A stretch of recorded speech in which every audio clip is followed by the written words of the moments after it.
नमस्कार साथियों। आज हम बात करने जा रहे हैं संविदा रूल्स 2022 नियम के बारे में। ये नियम राजस्थान सरकार के कार्मिक विभाग द्वारा जारी किए गए हैं, जिनकी दिनांक 11 जनवरी 2022 है। साथियों, ये संविदा पर कार्यरत कर्मचारियों के लिए एक नियम बनाए गए थे। इन नियमों के अनुसार कोई भी संविदा कर्मचारी कार्य करता है तथा उसके कार्य में जैसे स्थायी कार्मिकों के आरएसआर यानी कि राजस्थान सर्विस रूल्स चलते हैं, ऐसे ही संविदा कार्मिकों के लिए ये सीएसआर रूल्स यानी contractual hiring to civil post rules चलते हैं।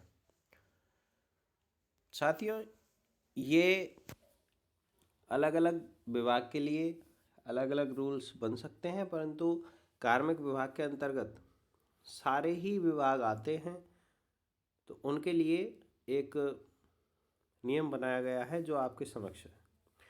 इनका सबसे पहले हम पॉइंट नंबर 1 पढ़ते हैं। संक्षिप्त नाम और प्रारंभ। संक्षिप्त नाम और प्रारंभ इन नियमों का नाम से राजस्थान सिविल पदों पर संविदा पर रखा जाना नियम 2022 है। ये राजपत्र में इनके प्रकाशन की तारीख से प्रबद्ध होंगे, यानी इनको लागू करने के लिए जब गजट में इनको निकाला गया है तो उस तारीख से ये लागू हो जाएंगे। परिभाषाएं, इनमें सीधी बात यह है कि इनको नियुक्ति अधिकारी में किसी भी विभाग का अधिकारी है उसको नियुक्ति अधिकारी माना गया है। प्रशासनिक विभाग से अभिप्राय उस विभाग से है जो आपको पोस्ट दे रहा है। अगला आयोग जो है वो राजस्थान लोक सेवा आयोग है। राज्य से राजस्थान अभिप्रेत है और राज्य सरकार से राजस्थान सरकार में, मतलब कि ये राजस्थान सरकार के लिए ही बने हैं। अगला है इनका लागू होना। ये किसी भी परियोजना या स्कीम के क्रियान्वयन के लिए वित्त विभाग की सहमति से प्रशासनिक विभाग द्वारा सृजित पदों पर और इन पदों के अनुसार लागू होते हैं। इसके अलावा पद और पदों की संख्या, यह हम भी जानते हैं कि भाई संविदा पर रखा गया कोई भी व्यक्ति आवश्यकतानुसार लिया जाता है तो उसके पद और उसके क्रियान्वयन आवश्यकतानुसार लिए जाएंगे। ठीक है, और इनको समय समय पर सरकार द्वारा चेंज भी किया जा सकता है। अगली बात यह है कि इसकी संविदा पर रखे जाने की नीति क्या है, तो ये नियम 4 के उपनियम में आएंगे कि इसके अंतर्गत जो सृजित पद हैं उनको विज्ञापन के माध्यम से निविदा सूचनाएं और विज्ञापन निकाले जाएंगे, नोटिफिकेशंस निकाले जाएंगे और उनके माध्यम से जो भी विभाग इनकी भर्ती करना चाहेगा उसके द्वारा ये निकाली जाएगी। आयु में 21 से 40 वर्ष, कम से कम 21 वर्ष का होना चाहिए और अधिकतम 40 वर्ष का होना चाहिए, उसके लिए ये लागू होंगे। अगला है इनकी आयु सीमा में जो कमज़ोर वर्ग की जातियां हैं, अति पिछड़े वर्ग है, अनुसूचित जाति जनजाति हैं, EWS हैं, उन सबको 5 वर्ष की छूट दी जा सकती है, यानी कि वह 45 ईयर्स का भी इसमें लग सकता है। इसके बाद इनकी पात्रता और अनुभव वगैरह क्या है, तो इनको वित्त विभाग की सहमति से किसी भी प्रशासनिक विभाग द्वारा जो भी विभाग भर्ती करेगा उसके द्वारा ये निश्चित किए जाएंगे। चिकित्सा प्रमाण पत्र और चरित्र प्रमाण पत्र इनके लिए पेश किया जाना होता है। अगला, जो चरित्र प्रमाण पत्र 6 माह से पूर्व का नहीं हो उसको पेश किया जाना रहता है, जिस भी कार्मिक को यहाँ पर लगना होता है। इसके अलावा अन्य शर्तें हैं कि वो मानसिक और शारीरिक से रूप से स्वस्थ होना चाहिए और कोई अनुशासनहीनता उसके द्वारा किसी भी कार्य में नहीं होनी चाहिए, किसी अपराध में वह संलिप्त नहीं होना चाहिए। इसके अलावा 2 या 2 से अधिक संतानें वगैरह जो भी हमारी स्थायी नियुक्ति जो सीधी भर्ती की जाती है उसके द्वारा होते हैं, उनके लिए है। इसके बाद कुछ और चीज़ें हैं जो लगने के लिए दी गई हैं कि संविदा पर कोई व्यक्ति कैसे नियुक्त किया जा सकता है। इसके अलावा आरक्षण के बारे में बताया गया है कि इन सभी पदों पर आरक्षण भी लागू होगा। अगला है, इस संविदात्मक नियुक्ति की कालावधि की कितने दिन के लिए संविदात्मक नियुक्ति की जा सकती है। तो मिनिमम 1 साल के लिए, सबसे पहले मिनिमम 1 साल के लिए इसको किया जा सकता है और ज़्यादा से ज़्यादा इसको 5 साल तक बढ़ाया जा सकता है। अर्थात एक बार में 3 वर्ष या 5 वर्ष अधिकतम किया जा सकता है, परंतु जिसने 60 वर्ष की आयु प्राप्त कर ली है उसकी आगे नहीं बढ़ाई जाएगी। अगला है, इसका कार्य निर्धारण अभिलेखित किया जाएगा, यानी संविदा पर रखे गए व्यक्ति का कार्य निर्धारण अभिलेखित किया जाएगा। तो अभिलेखित किया जाता है सर्विस बुक में। तो ये जो नियम है, नियम नंबर 11 और इसका उपनियम 2, ये हमें सर्विस बुक बनाने का कहता है कि भाई ये जो भी साथी होंगे, जो भी ऐसे साथी जो संविदा पर रखे जाएंगे, इन सब की सर्विस बुक बनेगी, यानी इनका कार्य निर्धारण अभिलेखित किया जाएगा और जिससे वे अगले वर्ष पर संविदा नियुक्ति के लिए पात्र होंगे। इसकी संविदा पर नियुक्ति अगर कोई आदेश जारी नहीं होता है तो वह अपने आप समाप्त हो सकती है। इसके लिए अलग से आदेश जारी करने की कोई आवश्यकता नहीं होती है। ये 11वें नियम का पॉइंट नंबर 3 है। इसके अलावा नियुक्ति आदेश, इनमें चयनित जो भी व्यक्ति होगा उसको नियुक्ति अधिकारी द्वारा आदेश दिए जाएंगे और वह उस अधिकारी के द्वारा नियुक्त किया जाएगा। पारिश्रमिक और अन्य सुविधाएं जो भी हैं वो क्या क्या मिलती हैं वो मैं आपको बता देता हूँ। अगर किसी भी व्यक्ति की 1 वर्ष की संतोषप्रद सेवा पूर्ण हो जाती है तो उसको एक मुश्त 5% पारिश्रमिक का इंक्रीमेंट मिलता है, पहला पॉइंट। दूसरा, उसको 1500 रुपये की मेडिक्लेम पॉलिसी मिलेगी अधिकतम। तीसरा, 500 रुपये की दुर्घटना बीमा पॉलिसी मिलेगी अधिकतम। अगला है, एक मुश्त पारिश्रमिक के अधिकतम 10% के अधीन रहते हुए उसके द्वारा जमा किए गए अभिदाय के 50% के बराबर नई पेंशन स्कीम यानी एनपीएस में सरकार का अभिदाय। इसका सीधा सा मतलब ये है कि आप जो भी एनपीएस जमा करवाओगे वह एनपीएस कितना होना चाहिए, संविदा पारिश्रमिक के अधिकतम 10%, यानी कि आपको जो रिफंड मिलेगा वो 10% होना चाहिए। और वो 10% आपको कब मिलेगा, जब आप 20% जमा करवाओगे, यानी आपको जो पुनर्भरण मिलेगा वो 50% का मिलेगा और पुनर्भरण आपको जो मिलेगा वह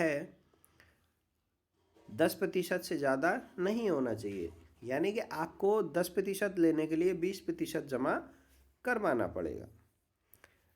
अब अगला पॉइंट यह भी है कि हमें कोई भी बोनस दे नहीं होगा, यानी जो भी संविदा पर कार्य कर रहा व्यक्ति है वो बोनस का हकदार नहीं होगा। अगर ज़्यादा किसी की आय है और टीडीएस वगैरह हो तो टीडीएस भी इस पारिश्रमिक से काटा जा सकता है। अगला पॉइंट है छुट्टियों का। तो छुट्टियों के लिए प्रत्येक कैलेंडर वर्ष में 12 दिवस का सीएल उसको मिल सकता है और वर्ष के मध्य में अगर उसकी नियुक्ति की जाती है, देखो ये 1 जनवरी के अनुसार लिए गए हैं, लेकिन अगर किसी की वर्ष के मध्य में नियुक्ति की जाती है तो वह उस महीने के बचे हुए महीनों के शेष महीनों के अनुपातिक आधार पर छुट्टी ले सकता है। और इसके अलावा जो भी छुट्टियां हैं वो नियंत्रण अधिकारी जो भी है वो उनको बता सकता है कि भाई तुम्हें किस तरीके से लेनी है। जैसे अलग अलग विभागों की अलग अलग छुट्टियां होती है तो वह अधिकारी उनको बता सकता है। इसके अलावा स्पष्टीकरण कुछ दिया गया है कि संगणना के लिए अपूर्ण दिन अगले पूर्ण दिन के साथ समायोजित या पूर्णांकित किया जाएगा। जैसे कि किसी व्यक्ति की जो नियुक्ति हुई है वह आधे दिन के बाद हुई है, जैसे आप लोगों ने अगर ज्वाइन किया है तो वह पूर्वाह्न पश्चात है या मध्याह्न पश्चात है या मध्याह्न से पहले है। इसको सीधा सा ऐसे समझ सकते हैं कि मध्याह्न से पहले है तो वह पिछली तारीख में या सेम तारीख में गिना जाएगा, और मध्याह्न के पश्चात है तो वह एक तारीख आगे हो जाएगी उसकी ज्वाइनिंग की डेट। ठीक है साथियों, आशा करते हैं ये समझ में आ गया होगा। इसके अलावा हमें मेडिकल जो दिए जाएंगे वो किस प्रकार दिए जाएंगे। संविदा पर रखा गया व्यक्ति संविदा के सेवा के प्रत्येक पूर्ण वर्ष के संबंध में 20 दिवस की अर्ध वेतन छुट्टी का हकदार होगा। यानी कि हमें वर्ष में 20 HPL मिलेंगी एक वर्ष में। अब साथियों कोई साथी कहता है कि हमारे जो अधिकारी हैं वो इस प्रकार कहते हैं कि आपको वर्ष पूरे होने पर मेडिकल मिलेंगे, या क्या बोलते हैं कि वर्ष 2 वर्ष में आपको कोई मेडिकल नहीं मिलेगा। तो ऐसा नहीं है। जब इन साथियों की, इन संविदा कर्मियों की नियुक्ति जब 1 साल के लिए की जा रही है तो इस 1 वर्ष के पूर्ण वर्ष के संबंध में 20 HPL इनको मिलने हैं। ऐसा यहाँ पर ना तो कोई प्रोविशन का प्रावधान है फिलहाल, और ना ही कोई इस तरीके से कुछ कोई कंडीशन मेंशन की हुई है। आप यहाँ पर खुद देख सकते हैं। तो यहाँ में सीधा 20 HPL 1 साल में दिया जा रहा है। तो ये छुट्टी चिकित्सा प्रमाण पत्र के आधार पर दी जाएगी, और जो अनुपभुक्त अर्धवेतन छुट्टी होगी जो हमने नहीं ली है वो 200 दिवस तक संचित की जा सकेगी। यानी कि 1 साल का हमें 20 दिवस मिलेंगे, और यानी कि हम इसको 10 सालों तक कर सकते हैं। यानी 200 दिवस हमें एक साल में 10 पूर्ण दिवस मिलते हैं। यानी कि हम 20 साल तक अगर मेडिकल ना लें तो 20 साल तक ये आगे संचित हो सकते हैं। सीधी सी बात कहने की ये है कि अगर आप नहीं लेते हो मेडिकल तो अगले साल में ये जोड़ लिए जाएंगे। इसके अलावा महिला संविदा कर्मी को, देखिए साथियों, मैटरनिटी का बहुत बार ऑप्शन आया था, बहुत बार कंक्लूजन नहीं निकाल पाए थे कि मैटरनिटी मिलती है नहीं मिलती है। यहाँ पर इस 14वें पॉइंट के पॉइंट नंबर 3 में सीधा लिखा हुआ है कि महिला संविदा कर्मी को जिसके 2 से कम जीवित संतान हो, इसकी एक कंडीशन रखी गई है कि 2 से कम संतान आपके होनी चाहिए जीवित। आपको 180 दिवस तक का यानी 6 महीने तक का मातृत्व अवकाश मैटरनिटी लीव दी जा सकती है। इसको आप 2 बार उपयोग कर सकते हैं। इसका दो बार उपभोग कर लेने के पश्चात कोई जीवित संतान ना हो तो मातृत्व अवकाश एक और अवसर के लिए दिया जा सकेगा। यानी कि आप 2 बार अगर ले लेते हो और आपको कोई जीवित संतान नहीं है तो फिर भी आप 1 बार और ले सकती है। ठीक है। छुट्टी का संदाय छुट्टी प्रारंभ होने से पूर्व के दिन को संदत्त संविदात्मक पारिश्रमिक रकम की दर के अनुसार किया जाएगा।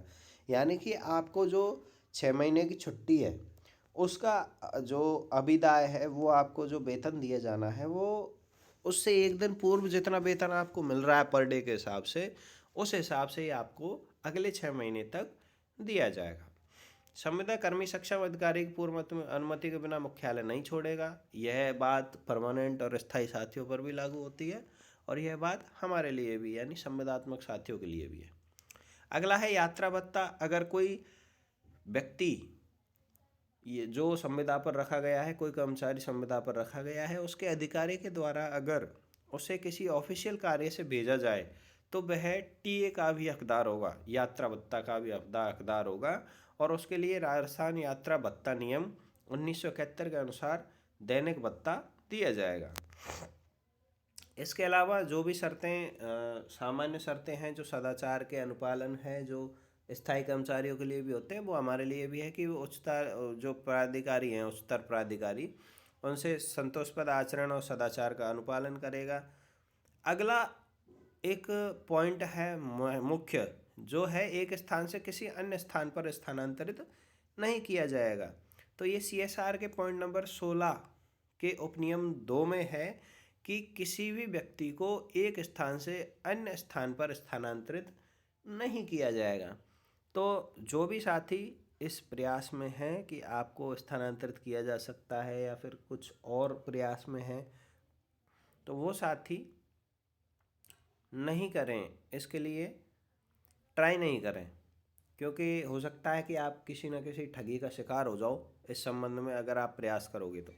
अगला है कि राजस्थान सरकार के पूर्व अनुमोदन के बिना कोई पूर्णकालिक या अंशकालिक नियोजन स्वीकार नहीं करेगा। यानी इस ड्यूटी को करते हुए आप किसी भी अन्य ड्यूटी में सम्मिलित नहीं हो पाओगे। अगला है यूनिफॉर्म या वर्दी से संबंधित अनुदेश यदि जारी किए गए हैं, जैसे कि अन्य विभागों में वर्दी नहीं चलती है, लेकिन जैसे डाक विभाग हुआ, पुलिस विभाग हुआ, तो इनमें कुछ में वर्दियाँ चलती हैं।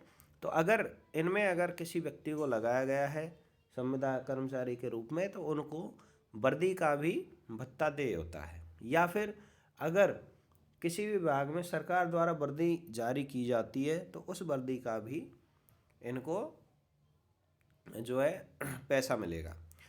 अगला है प्रतिकर, कि भाई कोई साथी जो भी इस नौकरी को छोड़ के जाना चाहता है, तो वो इन नियमों के अधीन रखे गए कार्मिक की सेवा उसकी संविदा की अवधि के पूर्ण होने से पूर्व समाप्त की गई है। यानी अगर किसी को हटाया जा रहा है तो वह निम्नलिखित दर पर प्रतिकर के संदाय का हकदार होगा। यानी कि अगर किसी व्यक्ति को जैसे 1 वर्ष के लिए लगाया गया था, परंतु उसको 6 महीने में या और बीच में ही हटा दिया गया है, तो शेष रह गई जो असमाप्त सहमत काल अवधि और प्रतिकर की जो रकम है। ये कॉन्ट्रैक्ट होता है, तो कॉन्ट्रैक्ट को अगर बीच में छोड़ती है गवर्नमेंट, तो 1 वर्ष तक उसको 1 माह का पैसा दे के हटाया जा सकता है, 2 वर्षों तक 2 माह का, 3 वर्षों तक 3 माह, 4 वर्षों तक 4 माह, और 4 वर्षों से अधिक 5 माह का। 4 वर्ष से अधिक के लिए अगर किसी को लगाया गया है तो उसको 5 माह का देकर हटाया जा सकता है। अगर संविदा कर्मी की कोई दुराचार के आधार पर सेवा समाप्त की गई है, कि किसी ने कोई भी दुराचार कर दिया है, या फिर कोई किसी अपराध में लिप्त पाया गया है, या फिर किसी का चरित्र कोई सही नहीं है, ठीक है, तो उन आधार पर इनको कोई भी प्रतिकर देय नहीं होगा। बहुत से साथियों की ये समस्याएं थी कि जब हम सर जाना चाहते हैं तो हमसे कहा जाता है कि आपको ऐसे पैसा जमा कराना पड़ेगा, ये करेगा, तो वह गलत है। कोई भी व्यक्ति अगर इसको छोड़ना चाहे तो वह छोड़ सकता है, परंतु अगर सरकार हटाती है, यह प्रतिकर का जो पॉइंट है वो इस प्रकार है कि अगर सरकार हमें हटाती है तो उसको जो है पैसा हमें देना पड़ेगा। इसके अलावा 18वां जो पॉइंट है वो इस प्रकार है कि नियुक्ति आदेश का प्रतिसंहरण, यानी इसको रिट्रैक्ट कब किया जा सकता है कि नियमों के अधीन नियुक्त कोई व्यक्ति यदि उच्च अधिकारियों के आदेशों की अवज्ञा करता है, या उनको मानता नहीं है, या उच्च अधिकारियों का तिरस्कार करता है, या फिर सरकारी पदधारी के साथ कोई अनाम पत्राचार करता है, या फिर किसी दंडक मामले में वही चीज़ें आ जाती है कि कोई सदाचार का अनुपालन नहीं करता है, किसी का तिरस्कार करता है, किसी से गाली गलौज मारपीट हो गई, या फिर कोई आपराधिक प्रवृत्ति में जो है सम्मिलित पाया गया, या फिर कोई ढंग से कार्य नहीं कर रहा है, तो उसको जो है हटाया जा सकता है। ठीक है, तो इसमें भी काफ़ी सारी चीज़ें होती है, और उसके नियुक्ति आदेश को रिट्रैक्ट किया जा सकता है। जैसे बहुत से साथियों को नोटिस दिए जाते हैं, तो नोटिस का जवाब अगर कोई नहीं देता है तो उस मामले में ये किया जा सकता है। अगला है नियुक्ति प्राधिकारी मामले के तथ्यों और परिस्थितियों पर सम्यक तत्परता से विचार करेगा, और समाधान होने के पश्चात यदि अपेक्षित हो तो उसको तुरंत प्रभाव से नियुक्ति आदेश को रिट्रैक्ट कर सकता है, और निधि के दुर्विनियोग के संबंध में वसूली अगर कोई आवश्यक हो तो उसके लिए आदेश पारित कर सकता है। यानी कि अगर कोई इस प्रकार का व्यक्ति है जो कार्य नहीं करता है, आपराधिक प्रवृत्तियों में फंसा हुआ है, तो ये जो नियम है ये स्थायी कर्मचारियों के ऊपर भी लागू होते हैं। तो ये सारे आपके नियम थे जिनके लिए आपसे जो है आपके नियुक्ति आदेश को वापस लिया जा सकता है। अगला है नियुक्ति का समापन। यदि नियुक्ति प्राधिकारी नियमों के अधीन नियुक्त किए गए संविदा कर्मी की सेवाओं से संतुष्ट न हो, या यह विश्वास करता है कि किसी कारण से उसकी सेवाएं अब आवश्यक नहीं रही हैं, तो नियुक्ति प्राधिकारी 3 माह का नोटिस या नोटिस कालावधि का वेतन देते हुए उसकी सेवाएं समाप्त कर सकेगा। इस संबंध में नियुक्ति प्राधिकारी का विनिश्चय अंतिम होगा।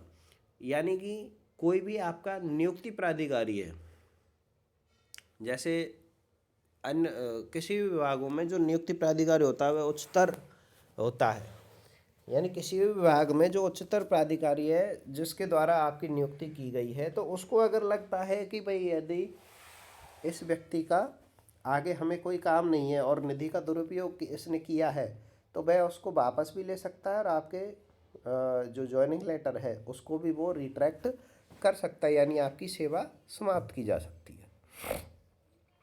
इसके बाद जो मुख्य बिंदु आता है साथियों, वो है स्क्रीनिंग, कि यदि राज्य सरकार की किसी स्कीम या परियोजना के किसी विनिर्दिष्ट संविदात्मक पद को नियमित पद में परिवर्तित किया गया है, अब नियमितीकरण की बात आ जाती है, ये मुख्य बिंदु है, और किसी सेवा में सम्मिलित किया गया है, तो उस संविदात्मक पद पर कार्य कर रहा व्यक्ति और जिसने 5 वर्ष की संतोषप्रद सेवा पूर्ण कर ली है, उसे उस पद की उपयुक्तता न्याय निर्णित करने के लिए निम्नलिखित से बनी स्क्रीनिंग समिति द्वारा स्क्रीन किया जाएगा। यानी आपको नियमित करने के लिए या अस्थायी करने के लिए एक स्क्रीनिंग कमेटी बनेगी और वह स्क्रीनिंग कमेटी देखेगी कि आपने क्या 5 वर्ष की संतोषप्रद सेवा पूर्ण की है या नहीं। उसमें कौन कौन होंगे? प्रशासनिक विभाग का अतिरिक्त मुख्य सचिव, प्रमुख सचिव, जैसे शिक्षा विभाग में शिक्षा सचिव है, कार्मिक विभाग में कार्मिक विभाग का सचिव है, मंत्रालय कर्मचारियों के संबंध में मंत्रालय सचिव है, ठीक है, तो वो इसका अध्यक्ष होगा, ठीक है। वित्त विभाग का अतिरिक्त मुख्य सचिव और जो कार्मिक विभाग का प्रमुख सचिव है, ये सब इसके सदस्य होंगे और जो विभाग का अध्यक्ष है वह इसका सदस्य सचिव होगा, ठीक है साथियों। तो इनकी एक स्क्रीनिंग कमेटी बनेगी 4 लोगों की। नियुक्ति प्राधिकारी उस व्यक्ति को नियुक्ति आदेश जारी करेगा जो स्क्रीनिंग समिति द्वारा पद के लिए उपयुक्त रूप में न्याय निर्णित किया गया है, यानी कि ये स्क्रीनिंग समिति जिस व्यक्ति को देख लेगी और उसकी सभी सेवाएं संतोषप्रद पूर्ण पाई जाएंगी और 5 वर्ष की अवधि उसको पूर्ण पाई जाएगी, तो उसको यह जो स्क्रीनिंग कमेटी बनी है वह नियुक्ति आदेश जारी कर देगी। नियुक्ति आदेश ऐसे आदेश के जारी होने की तारीख से प्रभावी होगा और इन नियमों के अधीन संविदा सेवा की कालावधि को किसी भी प्रयोजन के लिए सेवा में रूप में संगणित नहीं किया जाएगा। यानी कि अगर कोई चाहता है कि भाई हमारी जो संविदात्मक सेवा अवधि हमने जो सेवाएं दी है, तो उस सेवा अवधि को आगे हमारे प्रमोशन में या और किसी प्रयोजन के लिए ले लिया जाए, तो वह इस नियम के माध्यम से संभव नहीं हो पाएगा।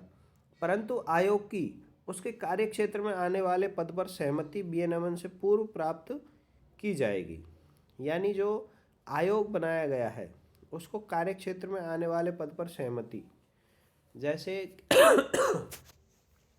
किसी भी साथी को, किसी भी संविदा कर्मचारी को अगर नियमित पद पर लिया जाता है तो इस आयोग की सहमति आवश्यक होगी।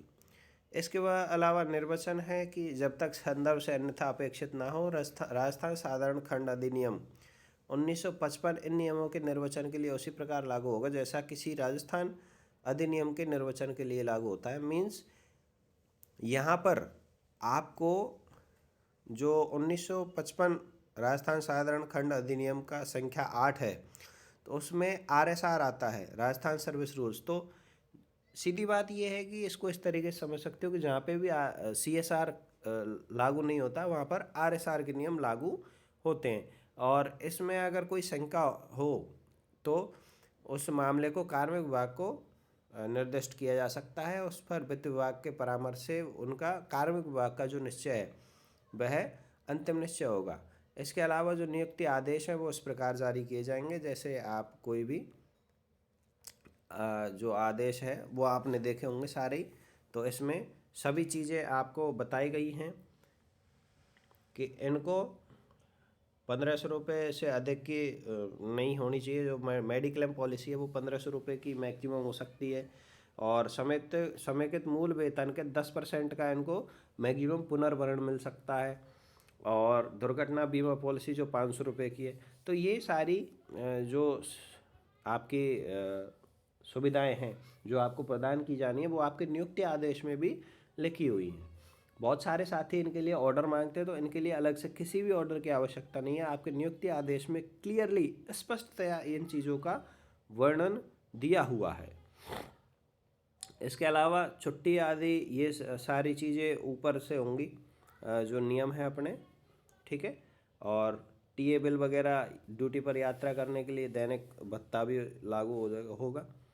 इसके अलावा आपको 6 माह के भीतर जारी करने वाले प्रचित प्रमाण पत्र, यानी कि जो हमने सारी चीज़ें पहले बताई थी वो शॉर्ट रूप में इसमें लिखी हुई है कि आपको क्या क्या सुविधाएं दी जाएंगी और किस किस चीज़ को आपको लेके आना है। तो साथियों, ये हमारे संविदा रूल्स नियम जो 2022 के थे वो आपके सामने मैंने रखे हैं। इनमें अब कुछ पॉइंट्स हैं जिनको चेंज किया गया है, तो वो मैं आपको बता देता हूँ। एक तो हमारा इंक्रीमेंट का पॉइंट है, जो इंक्रीमेंट हमें लगेगा वो उसको चेंज किया गया है। और एक आपके जो अभी बजट घोषणा 2025-26 की जो थी, उसमें वित्त मंत्री द्वारा 2 वर्ष की छूट के लिए जो घोषणा की गई थी, तो वह यहाँ हमें सीधा दिया हुआ है कि 5 वर्ष की संतोषप्रद सेवा पूर्ण होने पर आपकी स्क्रीनिंग की जाएगी। उसमें 2 वर्ष की छूट दी गई है, जिससे वह 3 वर्ष हो जा रहा है। बहुत से साथी कहते हैं कि यह आईएएस पैटर्न है, यहाँ पर 3 साल की अवधि को 1 साल गिना जाएगा, तो ऐसा नहीं है साथियों। यह आपकी बिल्कुल गलत सूचना आपको मिली है। इसमें कहीं भी, मैं पूरे CSR 2022 को आपके सामने रख रहा हूँ PDF को, इसमें कहीं भी ऐसा कोई भी पेज नहीं है जो यह कहता हो कि 3 वर्ष की अवधि को 1 वर्ष गिना जाएगा। 1 वर्ष की अवधि 1 वर्ष ही गिनी जाएगी। और आजकल में जो आदेश आ रहे हैं अभी इन दिनों, तो उनके आधार पे भी आप देख सकते हो कि 1 वर्ष की अवधि को 1 वर्ष ही गिना जा रहा है। तो किसी भी प्रकार की शंका में ना रहें, ठीक है। इसके अलावा अगली वीडियो में मैं आपको बताऊंगा कि जो साथी WPL लेने के इच्छुक हैं या फिर उनको और कोई समस्याएं हैं, तो वो उन समस्याओं का निराकरण कैसे किया जा सकता है। ठीक है साथियों, धन्यवाद। आशा करता हूँ आप सभी को ये सारी चीज़ें समझ में आई होंगी और पूरा नियम आपको समझ में आ गया होगा। इसके अलावा शिक्षा विभाग में जो ग्रीष्म अवकाश का है और जो इंक्रीमेंट का चेंज हुआ है, उन इंक्रीमेंट के चेंजेस को मैं आपको बता दूंगा कि इनको किस तरीके से जो है किया जाएगा। धन्यवाद साथियों, नमस्कार।